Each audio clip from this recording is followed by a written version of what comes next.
C'est un Ok, super mais équipement. Pour partir en intervention, les gendarmes ont tout un tas de matériel à disposition. Et donc on a des caméras piétons, on fixe sur chaque T'es gendarme. obligé de les avoir? C'est ça, Alors c'est c'est pas pas ça? Y a obligatoire, pas mais c'est fortement conseillé. Ok.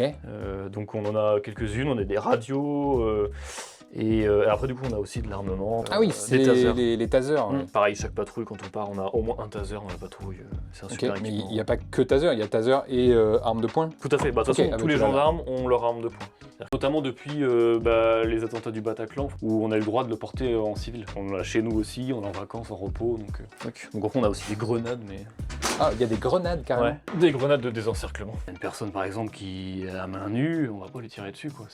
Notre première arme de toute façon c'est le dialogue, c'est la parole. La plupart des situations on désamorce en fait le conflit en discutant. Ouais, bien Et sûr. après ça monte crescendo, l'arme à feu étant le dernier élément. Oui, Et après on a plusieurs types d'armes, donc le taser notamment, qu'on a vu. Ouais. permet du coup d'intervenir sans non plus sortir l'arme à feu. On a aussi donc on a des bâtons, on a des gaz lacrymogènes, enfin on a Ok. plusieurs, vraiment c'est en crescendo.